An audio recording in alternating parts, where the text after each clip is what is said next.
Hello, interwebs, and welcome to Closeup. I'm your host, Joe. And I'm Justin. Just a potential trigger warning up top. We're going to be talking about some bad people who've done some bad things. No graphic details, but, not fun subject matter necessarily. And today we are going to be talking about something around cancel culture. It's not a debate about cancel culture in that we're trying to argue people should or shouldn't be publicly ostracized and dragged through the mud for their poor behavior. But the main idea today is whether we can separate the art of bad actors from the people themselves. Should you still enjoy things made by bad people? Is the idea. And we're going to come at this from a perspective of devil's advocacy today, not necessarily to advocate for the bad people, but to advocate for the art they've made is still having value outside of them, and that it should be possible to enjoy art made in whole or in part by bad people. Once again, we're not going to try and defend anybody's poor behavior, but because the thing is, art and artists are hard to detach. And people put their souls into their work. And from my perspective, to like a piece of art is effectively an acknowledgement that you like a piece of people's souls. And that like and potential admiration can lead to guilt when those people are caught hurting others. It makes fans feel complicit. If I like that person's work, what does that say about the values I hold in the world? Or did my support keep this person in the positions of power which they abused? Yes, because capitalism means people get rewarded with money and praise for being exceptional in their crafts, and because they're so good, they seem to avoid consequences for unfair amounts of time. But they get to these positions of power, to reiterate for a third time, because their work is good. So, what to do about that? Well, I think Evidence 1, probably the worst one, all things considered, but I think it should be stated. Evidence 1, the Copium Method. Basically, I could argue support people's old works, but not so much their new ones. Because on one hand, you could argue, as I am, they've already been made, a lot of things before we were even born, and for one reason or another, they've proven their staying power in the public consciousness. And if you really are trying hard to cope, some of your favorite people who ended up bad later might not have been bad at the time they made the things, if that helps. But arguably, if you support new stuff post-scandals, then you're condoning bad people, and the people who'd rather prop them up than take a chance on newer talents without skeletons in their closets. Though I'm definitely guilty of some hypocrisy there. But Well, it's hard because even with new stuff, there's when you watch the credits of a movie or you watch the credits of a TV show, it's never ending. There are so many people who work on these things. that was going to be the second point to it, which we'll circle back to. Well, that's too bad. I'm making the point. Okay. But what happens if it's an ongoing thing? Do we complete the project? Does that still count towards your thing of new stuff? Yeah, because it's... I think, okay, so here's an example. It's kind of an old one, but as of the week of this recording, the new Naked Gun movie is coming out. And in preparation for that, I watched the old Naked Gun trilogy, which O.J. Simpson is a major supporting actor in those movies. And that was before his trial, before he committed his alleged crimes. And it is probably pretty uncomfortable for a lot of people watching those old Naked Gun movies today, because they see him in that and they think, oh, well, I shouldn't be supporting this guy's work. And I feel guilty laughing at him as one of the comic relief characters in a comedy. Like, he murdered people, which was never proven in trial, but that's what a lot of people believe, and you feel guilty about that watching it. Like, okay, well, he hadn't murdered anybody at that time. Like, he was still an upstanding citizen when he made those movies, but afterwards it was... So, like, that definitely... But my point to all that is, would you watch an O.J. Simpson project today if he made something new? Maybe. No, but should you feel guilty for enjoying The Naked Gun? Yeah, but yeah. Like, you're going to see the new one, so does that count? But he's not in it. See, the new one kind of acknowledges that in a funny way, where in the trailer, there's pictures of all the dead characters from past movies with their sons weeping over their pictures at a vigil and mocking the reverence to old dead characters in franchise films. And then there's a picture of O.J. Simpson, and the guy who you assume is his son just kind of looks at the camera and shakes his head. Which is, I don't know if they're going to go any further into that in the movie. I haven't seen it yet. I will see it. But it's acknowledging that, okay, people, he is a part of the franchise history, and we're not going to pretend he wasn't there, but we're also not going to idolize him the same way as everybody else. And if O.J. Simpson happened to be in that movie, I feel like that's a different story. Once again, you're kind of wrestling with the conscience of, okay, I enjoyed the character of Nordberg in those movies. The critic in me says he turned in a funny performance. He entertained me. But knowing, knowing what you know about his personal life, it's like, well, do you continue to see movies with him in it? Not that he's had a very illustrious career in cinema since the 90s, but if he were to be in the new Naked Gun, is that like pretending all is forgiven? Or is it... I feel like I'd be a lot more on the fence to watch it if he was in it, but I don't feel as guilty watching the old stuff that he did 30 years ago. So, but what about something like Sandman, where it's like, okay, the story was written a while ago. Yeah, well, see, that's what I'm kind of getting at, though, is like, we know Neil Gaiman is guilty of harassment, but was he at the time? I don't think it's confirmed yet, is it? Okay, he's been accused. Yeah. He's been accused, and his reputation has taken a very big hit, and he's lost a lot of projects. I'll retract my statement. Don't want to be... Can't go accusing people of things. Sorry, don't want to be accused of slander. Yeah. But, yeah, we don't know if he was guilty of anything at the time either. This may have been something...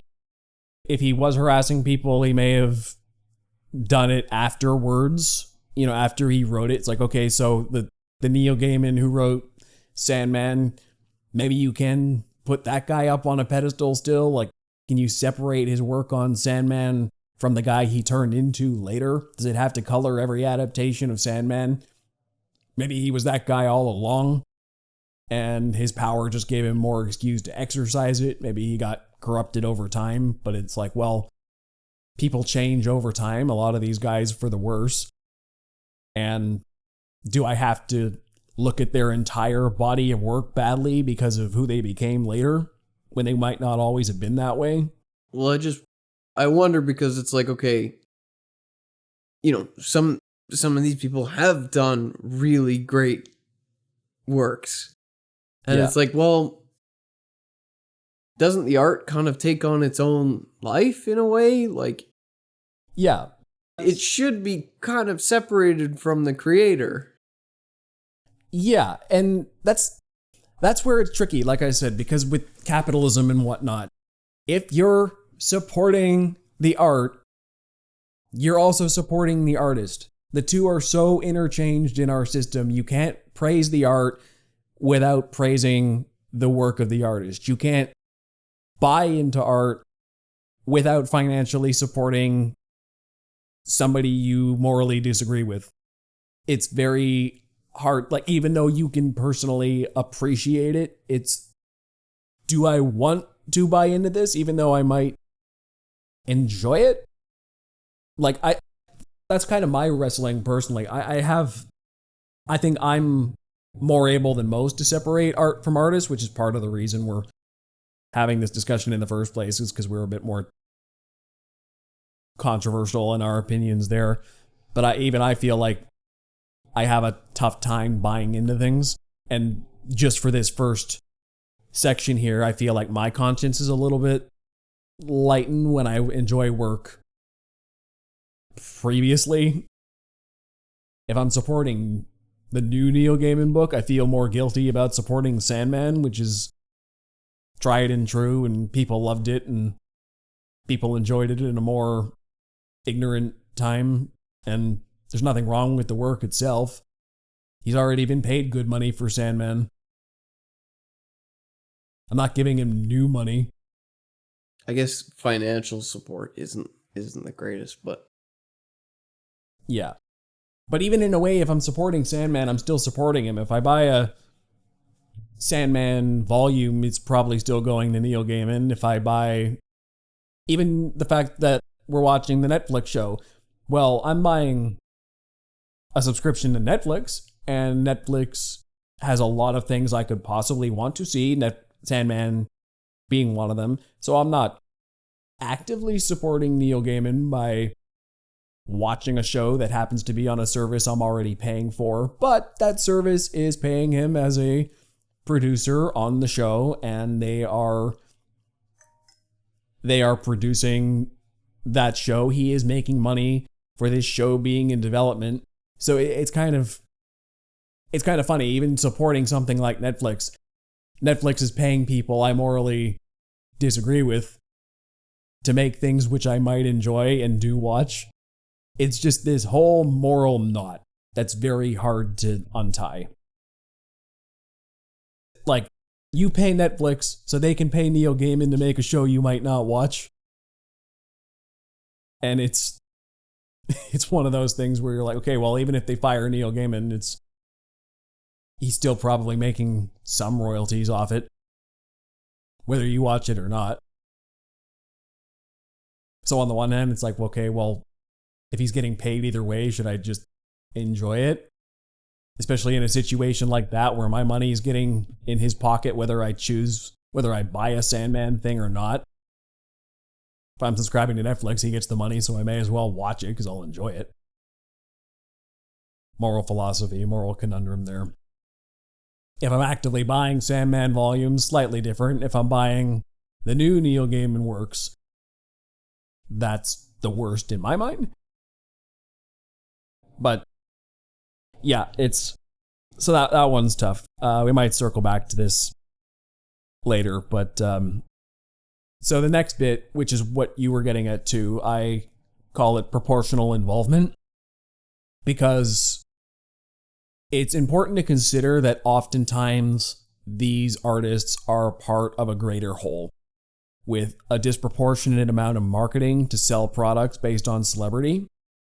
Movies can have hundreds of people working on them at a time, and it just so happens that some of the people in charge or speaking the most on camera did reprehensible things.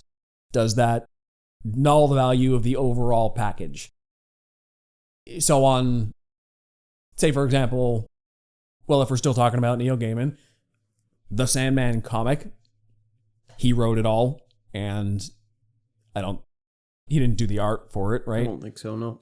So, okay, actually, let's say like this podcast, for example. Let's bring it to something you 100% are seeing if you're seeing this. So, Joe did a bad thing. If I have, I deny it, and if I'm about to, I deny it, and I never will. That is what I declare here. But the point is, if I were, hypothetically, to have done or will do a bad thing, there's two guys on this podcast talking at you right now. And if I were a very bad person, that's half of half the cast of this podcast is bad. So it's like, okay, well, I probably won't watch that show because 1 out of 2 guys, the more talkative one at that, is a bad person. So I don't think I want to hear Joe talk anymore. No, I'm going to cut Joe out of... We're going to kick you out of the podcast, and it'll just be the Blank and Ryan show with Justin hosting the whole thing. Yeah, the close-up with Ryan and Joe, and then Ryan left, and then Justin came in, and then Joe left, and Justin stayed, and he had to get somebody new, and it's not even... There's no Ryan or Joe. It's in the same feed, but Ryan and Joe are gone. Does the show get salvaged even though Justin is here with a new co-host, but the last 140 episodes are Ryan and Joe was there for all of them, and he's tainted. Joe tainted it. He's a bad guy. Yeah, exactly. I'm a bad person. And the point is, besides me being a bad person, is you don't watch this show if I'm a bad person because it's half the show. But let's say your average celebrity who did bad things, let's say somebody like Kevin Spacey, who was, he was also accused of inappropriate harassment and assault as well. And so do you watch a Kevin Spacey movie more conscience-free? Because he was a headliner. They sell these movies and shows based on the star power of Kevin Spacey. And he made a lot of great things. But he's also just one guy in it. Just because the poster and the marketing say Kevin Spacey on it, and he had the most lines in that movie, there were hundreds of other people throughout his career, probably thousands, who made these things. On an actual set, despite being likely treated better, Kevin Spacey's no more important than the directors, the gaffers, the costumers, the makeup artists, the coffee guy. The coffee guy. Realistically, every one of these people is making an equal effort to make this product. He's just the guy that capitalism says is going to sell seats by pushing his involvement, telling people he's involved in this. So buy tickets because you don't know all the other hundreds of people whose product would be basically the same if they had another actor of comparable quality. That's the only difference. So should the fact that a bad person is involved in something taint an entire project? On a scale of a couple hundred, if there's 100 people who work on a project, like I said, if you watch Close-Up and I'm bad, that's 50% of the cast is bad. But if Kevin Spacey's one person and the other 99 are good, that's 1%. At one point, does somebody have to be bad enough that you're like, okay, well, their one bad person overwrites the work of 99 others. The rest of you could be putting your best work out in your entire career, and I'm not going to see it because of that 1% rot on the project that taints it for me. It just feels so unfair to a lot of talented people that headlining acts with a bad reputation can sink honest and worthwhile labors. That's another reason, going back to something like The Sandman, I feel, besides enjoying it, Neil Gaiman is just one producer on that show. And because of his work, a lot of great actors got to shine, a lot of great set designers and costumers and VFX artists, and it brought a lot of people work. Like, his idea spurred something forward that created a lot of jobs and gave people money. And same thing with that Kevin Spacey movie. It brought people work. He might have been a bad guy and he caused some hurt, but most definitely. But those 99 other people working with him got paid for way less credit. And I'm sure they wouldn't turn down a chance at a job. It's hard to keep a moral imperative when you have to pay the bills and put food on the table, and ooh, my choice is working in a Kevin Spacey movie or starving.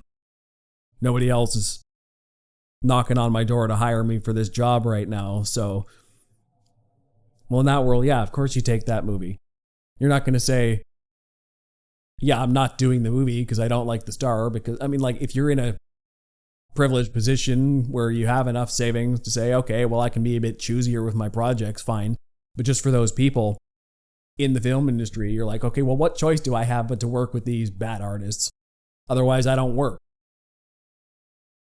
So you're not just supporting a bad artist, you're supporting a lot of other people helping to make a project come to fruition. It's very rarely just a one person effort to make anything come together. It's like maybe in certain mediums or very certain small indie projects, but even a show like, going back to Closeup, even a show like Closeup, it's not just one guy making all of it.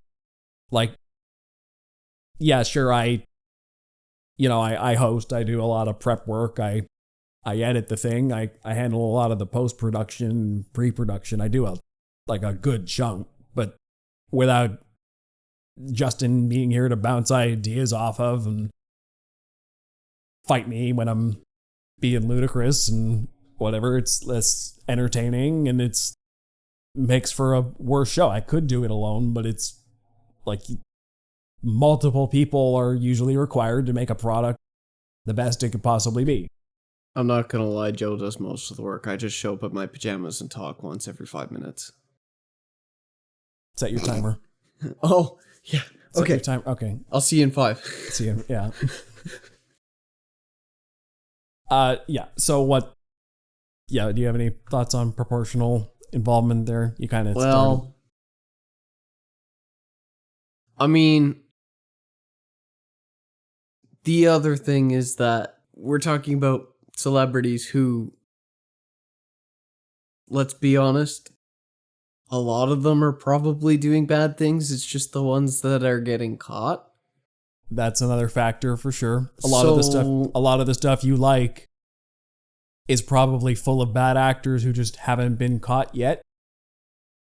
Yeah, it's just the ones that get caught that get in trouble, and then it's like, well, so if you're trying to work on like a set and it's like, well, I don't know if I want to work on a Kevin Spacey set, but like, isn't basically you're not gambling on at least Kevin Spacey's one, you know. I mean, we know what he did mostly, but it's not like, you know, you go on another set and then another actor and you're like, oh, I found out later that he murders people. See, I feel like that's another thing around. To that point, it reminds me of like Harvey Weinstein is probably another one where I feel like for decades in the industry, that was probably the reason people kind of skirted around. They're like, okay, we all know what this guy is, and like, we're going to work with him because he's hiring us. But like everybody, it was like the worst kept secret in Hollywood. That's why he was the first guy to go down when Me Too happened, because everyone had stories about this guy. But they all could still walk on eggshells around him because I think everyone kind of knew what they were getting into. I don't think very many people were surprised when they witnessed him doing bad things. They're like, okay, we know who this is. And in a way, that makes it easier because you know who to look out for in advance. Better than being surprised later, going on set, hero worshipping somebody, and then they treat you badly. Then you got stories to tell in 15 years when everybody's finally taking them down, putting all their stories together. And Tom Cruise pushed me down a flight of stairs. Yep. And the cameras weren't even rolling. Yeah. I don't know. It just... You can never really tell. There is no right set to be on, really. Yeah. That's why it's like, well, when things are already made. And think about all the ones you haven't heard about. You don't think in like the history of cinema that the coffee boy murdered somebody or something later on in life? Oh, like, yeah, we only hear about the ones that are actually big names. Exactly. You don't think statistically all these hundreds of people making movies, like every major Hollywood movie for 100 years, and we really just hear about the people on camera, or maybe the directors, the big name, or maybe some producers like Harvey Weinstein. If they're important enough to the industry, you hear about it. But seriously, out of all the tens of thousands of people who've worked in Hollywood movies, they're the only ones who've done really bad things, probably even worse things. But we never hear about that. I don't have any examples off of mine, but I'm 100%. There are a lot of bad people out there whose movies you watched and enjoyed and don't otherwise have any controversies, but it's just because you don't know about it. So does that mean that if I don't really pay attention, I can just watch whatever I want? Yeah, it's keeping your head in the sand and just la la la la la. I'm just enjoying art as art, and I don't care about the behind the scenes, and that's a way to live too. It's valid. It's not. See, in today's world, everyone is very conscious of the things they're supporting and consuming. And you have hard choices to make. And then there's a lot of people who try to keep out of all that and just enjoy what they enjoy. Listen, this world is negative enough, okay? I don't need more negativity. Yeah, and that kind of brings me to my third point here is we shouldn't lose a critical eye because of our personal distastes. History is awash with ideas which outlived their creators. And if bad people had good ideas and happen to change people's hearts and minds for the positive with them, their impact will usually outlive the hurt they caused in their careers. They'll be forgotten, but it doesn't mean everything they've ever done should be in history's dustbin. If you had no idea what happened behind the scenes and you watched something which strongly affected you and changed your worldview, that's art doing its job. And the fact that you might not have consumed it in the first place had you known more, or maybe it gets a little bit soured after the fact when you find out more about who made it.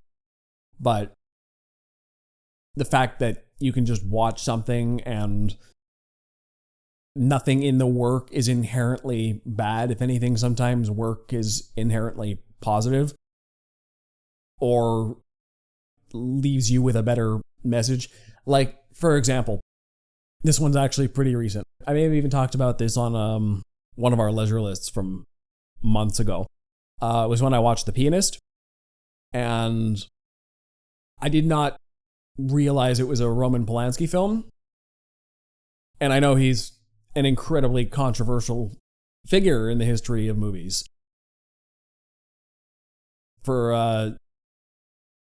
He committed his crime 50 years ago and then basically fled to Europe so that he couldn't be convicted in the United States.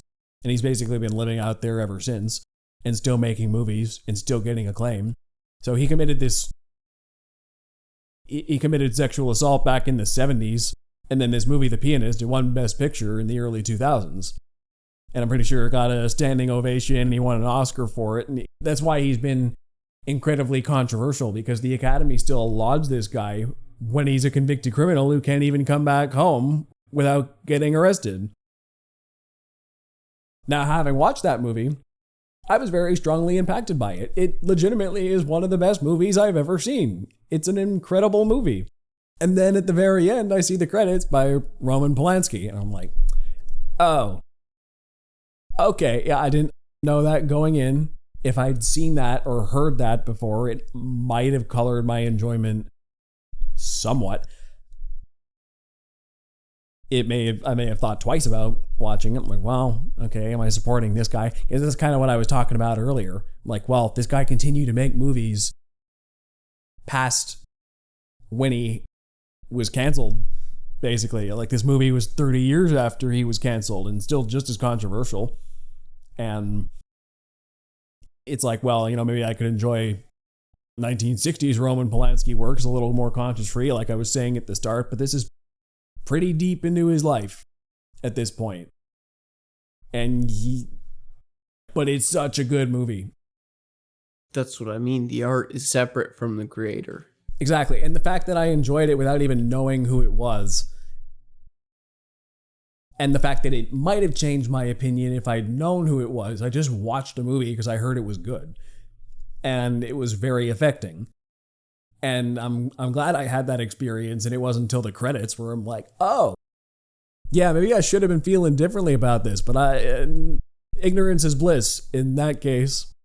I spent like 3 hours enjoying this thing and was like, oh, yeah, then I learned more about it. Okay. But the product itself was amazing. And that's the thing, is when you look back on the history of art, do most people really remember the artists, or do they remember the art more? Well, the art outlives the artist. Yeah. Almost always, if it's well done. Now, even just taking it away from film for a sec, let's talk about classical art. I don't know who Leonardo da Vinci was as a person, but I can go into the Louvre and I've seen the Mona Lisa and there's crowds all around that. I'm not an art historian. Maybe he was a really bad dude. I don't think so. And I know a lot of people do know about him, but I've still heard of his work and enjoyed it separately without really knowing anything about him except his name and a couple of other things he did. History is full of that, even going back to cinema for the last 100 years. Let's look at, Citizen Kane or something. That movie was made 80 years ago. Orson Welles is the only name I'm even familiar with attached to it. I don't think I've seen any of the actors and anything else. Basically, everyone involved with that movie has been dead for probably 50 years. And I don't know anything about it other than Orson Welles. I can see Citizen Kane and just enjoy it as a film, because most of the people who made it died decades before I was even born. So in a way, ignorance is bliss there. If I look more into it, maybe there are problems, but you hear Citizen Kane is good and I can just watch that. Well, and that's why I think things like Sandman should, no matter what the creator did, is a highly praised work of art. And so it does deserve to be finished. The story of Sandman is going to outlive Neil Gaiman's reputation. Yeah, nobody will remember who he is. They'll remember the name Neil Gaiman as the guy who wrote the Sandman, but they'll remember the Sandman. Nobody knows anything about Homer. Yeah, but they know his Odyssey. Mm-hmm. I don't know, that's just how things go. We don't remember, maybe we remember their name, but even then, not really. Only the super fans at that point really know anything about who these people are.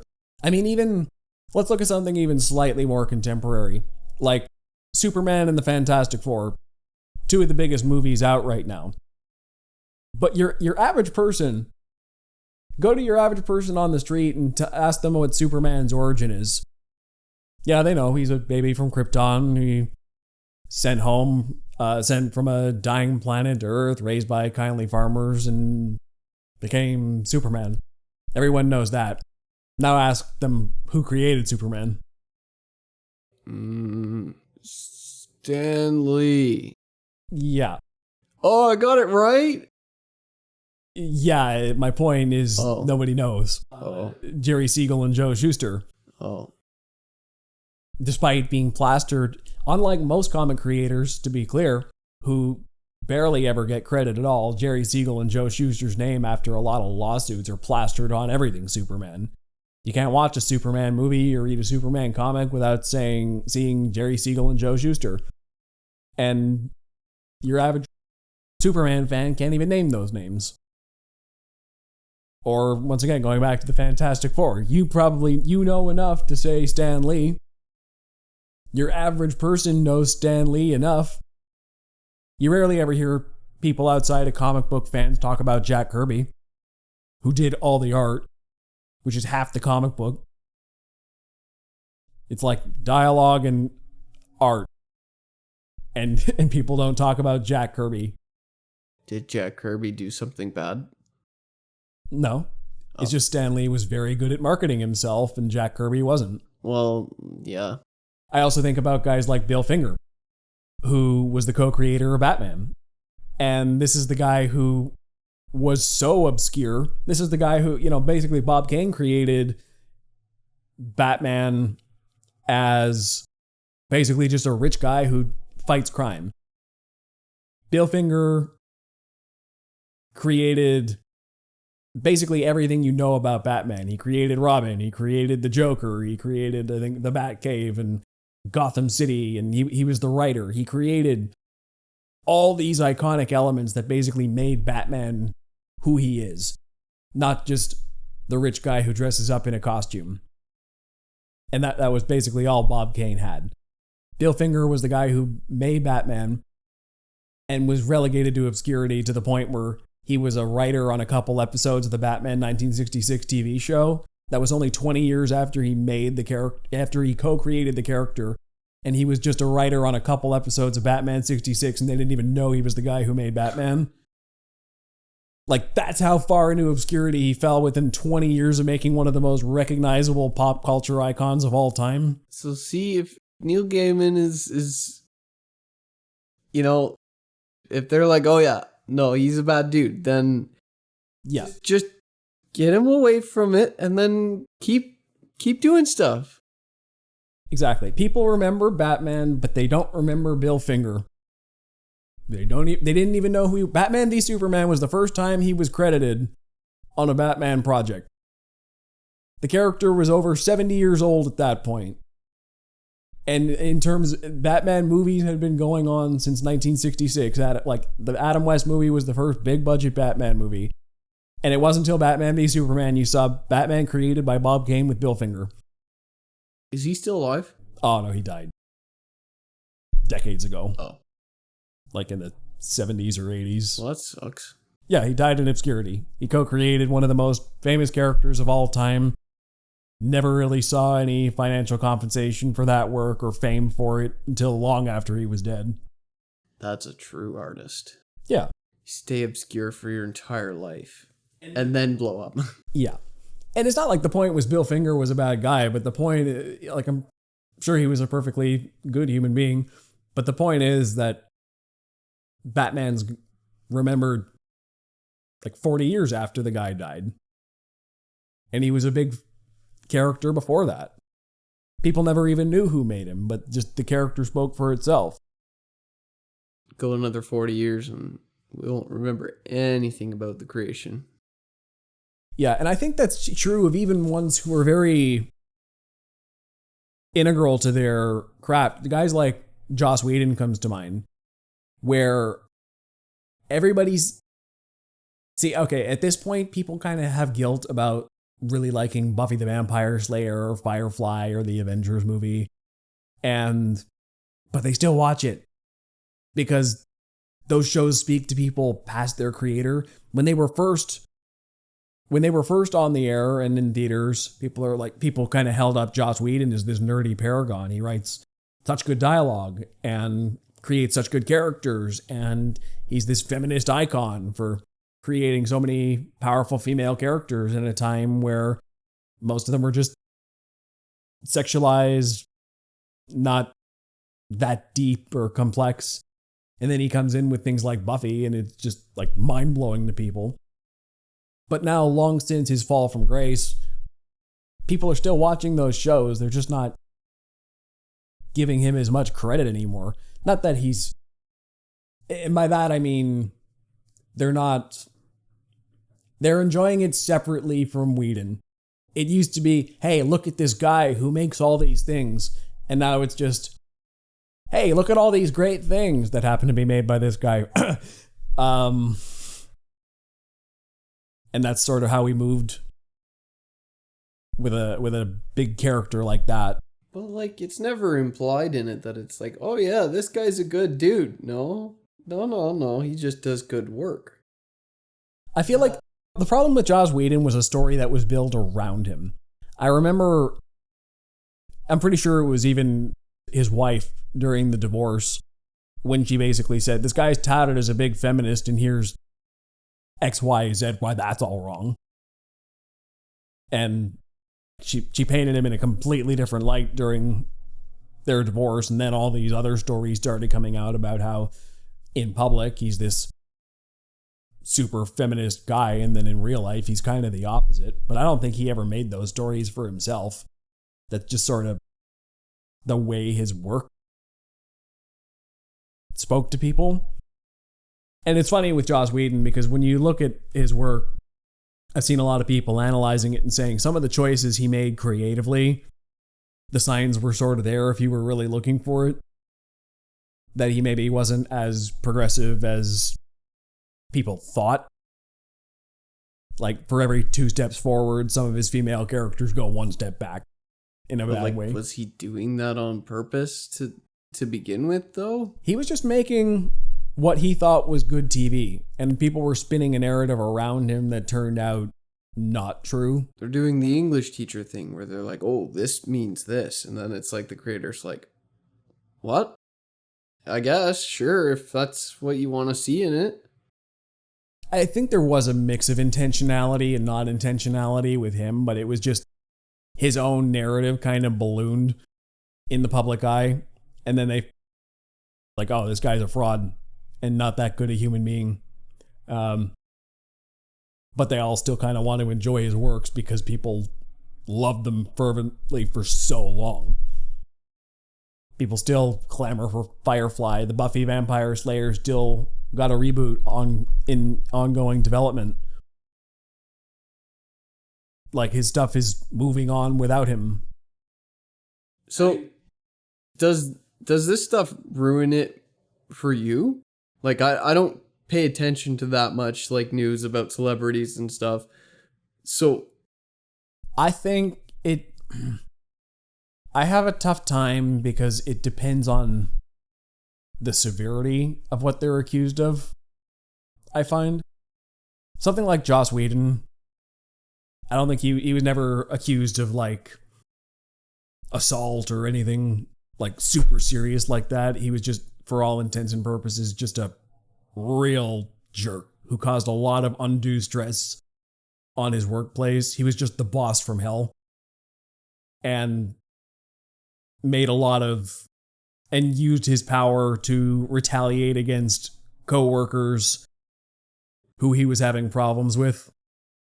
Like, just to not spoil anything, I won't say who it was, but like there was a character who he had a lot of problems with and ended up killing off one of his shows because he was having problems with the actor and stuff like that. And so when it comes to people like Joss Whedon, I've had a less tough time enjoying his work because I'm like, okay, he was a real jerk, but like, you know, he didn't do anything criminal as far as I know. And then there's other ones that are like, oh, these are like actual criminals. Oh, you killed somebody, or you were assaulting minors, or you did, or like maybe somebody just said something racist. And I'm like, okay, they're kind of a jerk, but like, I guess I can see something. Like you said, like somebody said something, somebody abused their positions of power, and then there's like, oh, you physically were hurting people. To me, it's like, I can look past certain things, even if I can't like enjoy them as a person. Like I'm talking about the proportional representation thing where I'm like, okay, I know you're a jerk, but I'm trying to see it separately. And like I said, for me, it mostly extends to watching new things of these people. Like in ignorance, I'm blissful. I'll watch anything happily, not knowing. But when I do know, it makes it harder for me to want to click play in the first place. Especially if they're the offender is a big part of it. But So it's kind of on a case-by-case basis, basically. I don't think it's ever turned me away blatantly. If anything, sometimes it attracts me because I'm like, well, I kind of want to see what all the hubbub's about. And then it's usually just a mid-tier piece of art. It's not really anything that special. The controversy was the most noteworthy thing about it a lot of times. And other times I'm like, I don't really... Like, this is just a good piece of art. And I can disagree with the person who made it all day, but I'm glad this thing was made at the end of the day. I don't know, where do you stand on this? I don't pay attention to anything. I don't, my personal bias with Hollywood is I just assume everybody in Hollywood is bad, so... And that's fair. maybe that's a general statement across people, but, like, it's a good start. Yeah. And I think my problem extends more for that last point there is, does this, if I'm judging art from an objective critical eye based on ideas, and the ideas of these bad people are bleeding into the work, that's where I start having a little bit more problems. Just like I was saying before about, okay, somebody was accused of saying something racist. Or like they did a insensitive tweet. Like, oh, well, they're a jerk. They're not very nice, I guess. But like, if there was a movie with them in it, I'm like, okay, well, they're just proportional once again. They're just one person in it. I'm probably not going to see the movie for them, but I'm interested for different reasons. As opposed to like, they said something racist. Oh, that sucks. Oh, and then they made this movie and like all the underlying themes were most definitely white supremacist, racist, fascist. I'm like, oh, okay. Well, I didn't even go into this thing for you because I didn't like you that much to start. And then the work you made was like, I totally disagree with everything it's presenting with my worldview. I mean, I still watched it, but I'm like, okay, that's just, no. So who you are as a person, 100% bled into your work. I see that. But sometimes you can separate. Like I said at the very beginning, everything somebody does artistically, you're putting a piece of your soul into it. And it's uncomfortable when you see things you like, because it's like nearly admitting people aren't all bad. They did a thing I liked, and that makes you feel guilty. And then there's times where people are putting their soul into things and you're like, yeah, that's a pretty rotten soul. And I can tell even from your art.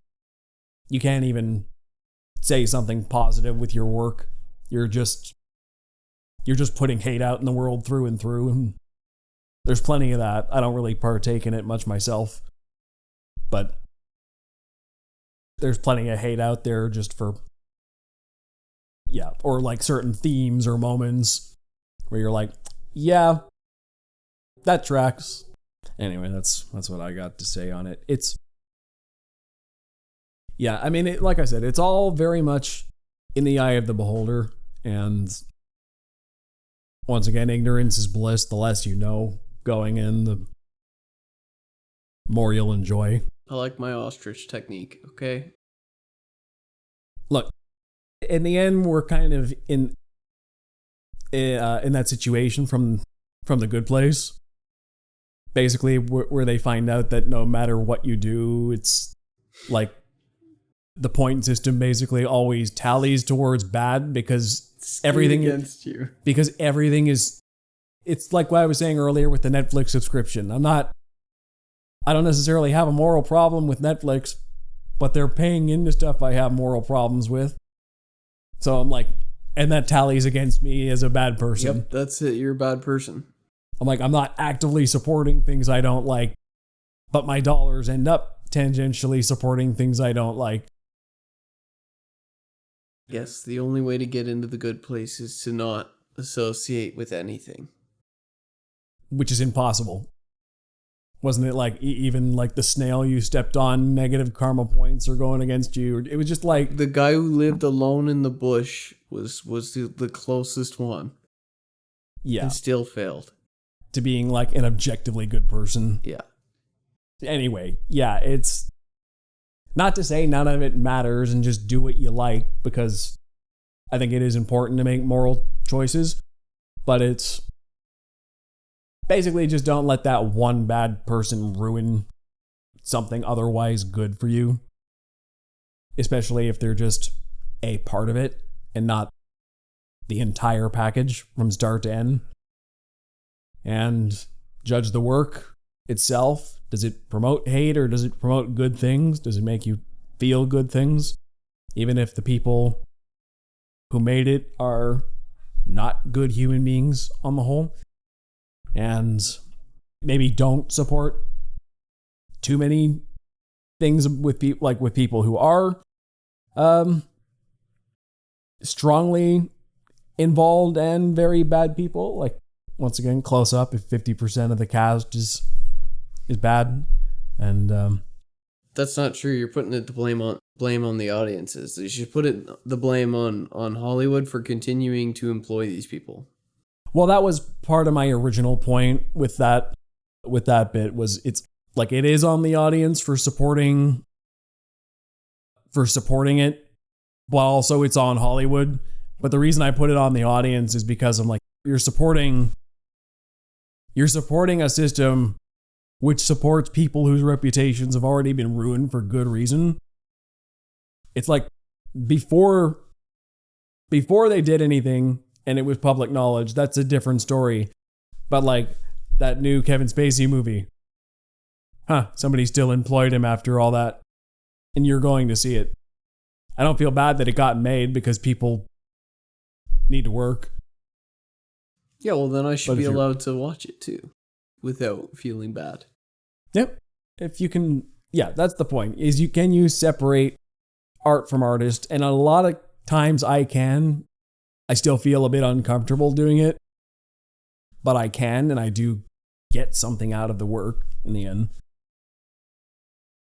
I think it's good art is good art. And I just try not to disproportionately put my dollars towards bad people, my dollars and attention. Attention being very valuable currency. Yeah.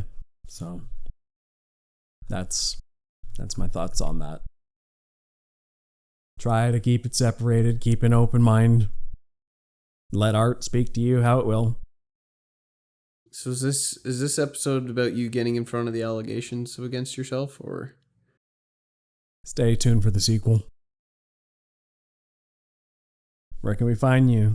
You can find me on Instagram at jchurchtpm. Don't cancel me. You can find me on Instagram at ThoughtPlaneMedia, and check out thoughtplane.ca for everything else we do, the controversial and the non-controversial. There's hundreds of posts there for free. None of those ones are controversial. I seriously doubt that. No, they're very controversial. Yeah. And you can donate $1 or $2 there if you like our work and you're feeling generous. We hope to see you on the next close-up with Ryan and Joe and Justin. Till next time. Take care.